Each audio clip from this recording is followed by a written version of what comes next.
एक बार फंत अपने शिष्यों के साथ नदी किनारे जाते हैं। वे अपने साथ कुछ कागज़ लेकर जाते हैं ताकि वो अपने शिष्यों को जो समझाना चाहते हैं वे आसानी से समझा सकें। जैसे ही वे नदी किनारे पहुंचते हैं, एक अच्छी जगह ढूंढकर वहां पर बैठ जाते हैं। सभी शिष्य गुरु की ओर मुख करके बैठ जाते हैं। अब फंत सभी शिष्यों को एक एक कागज़ पकड़ाते हुए उस कागज़ पे नाव बनाने के लिए कहते हैं। सभी शिष्य फंत के कहे अनुसार कागज़ पे नाव बना लेते हैं।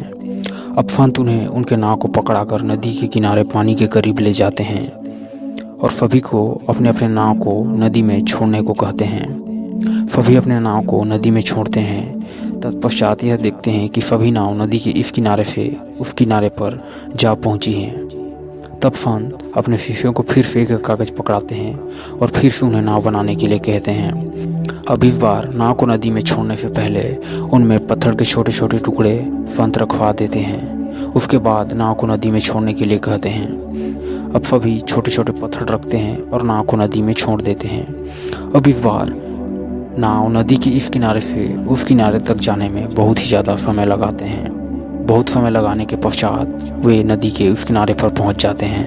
अब फंत अपने शिष्यों को फिर से कागज़ पकड़ाते हैं और फिर से उन्हें नाव बनाने के लिए कहते हैं। शिष्यों को समझ नहीं आ रहा था कि फंत उन्हें क्या समझाना चाहते हैं, लेकिन फंत ने उन्हें नाव बनाने के लिए कहा था तो फिर से नाव बनाते हैं। अब नाव को नदी में छोड़ने से पहले फंत उनमें हल्के बड़े पत्थर रखवा देते हैं। सभी ठीक वैसे ही करते हैं। सभी अपने नाव में बड़े बड़े पत्थर रख देते हैं और उन्हें नदी में छोड़ दिया जाता है।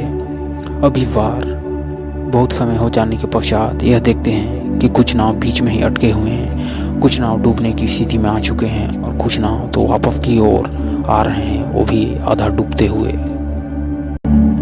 फंत अपने शिष्यों को समझाते हुए कहते हैं कि हमारी ज़िंदगी में भी चिंता तनाव इसी नाव में रखे हुए पत्थर के समान हैं।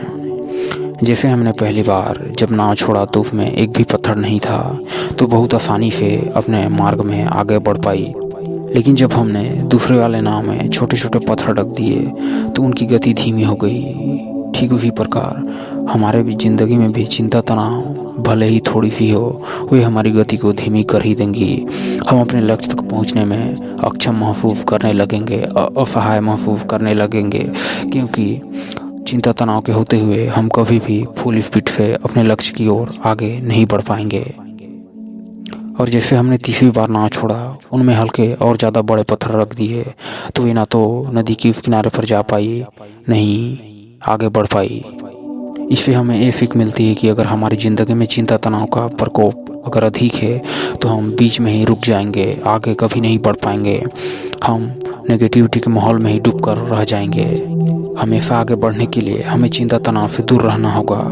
जैसे पहले वाले नाव में छोटे से पत्थर भी नहीं रखे गए थे, अर्थात थोड़ी भी चिंता तनाव नहीं थी। इसलिए हमें समझ सकते हैं कि हमें हमेशा क्लियर रहना होगा, हमारे माइंड को शांत करना होगा।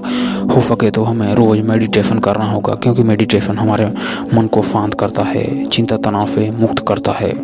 फंत शिष्य से कहते हैं कि जैसे छोटे से पत्थर रख देने से इतना ज़्यादा समय का गैप हो सकता है, तो हमारे लाइफ में तो बहुत ज़्यादा गैप हो सकता है, क्योंकि समय बहुत कीमती है। और जब हम नेगेटिविटी के माहौल में रहते हैं तो हमारा समय ही बर्बाद होता है और हम उस रफ्तार से कुछ कर भी नहीं पाते जिस रफ्तार से हमें करना चाहिए। तो हमेशा चिंता तनाव से मुक्त रहें, ज़िंदगी में आगे बढ़ना जारी रखें। जो आज नहीं मिला है वो कल मिल जाएगा। कभी भी चिंता ना करें, क्योंकि लाइफ हमेशा उतार चढ़ाव दिखाएगी, बट हमें चिंता न करना, भय न करना, किसी से न डरना, किसी परेशानी से न डर जाना, ये हमें खुद में सीखना होता है। तो हमेशा अपने लाइफ में आगे बढ़ना। ज़िंदगी में परेशानियाँ आएंगे ही, उस परेशानी में भी बिल्कुल न डगमगाना, ये अपने आप में प्राप्त करना होगा। ऐसी ताकत खुद के अंदर विकसित करनी होगी। इतना कहने के पश्चात फंत सभी शिष्यों को कहते हैं कि आप भी अपने लाइफ में कभी चिंता तनाव मत रखिएगा, हमेशा आगे बढ़िएगा। उम्मीद है इस कहानी से आपको ज़रूर कुछ सीखने को मिला होगा। अगर हमारे चैनल पे आप नए हैं तो सब्सक्राइब ज़रूर कीजिएगा और वीडियो पसंद आए तो लाइक ज़रूर करें।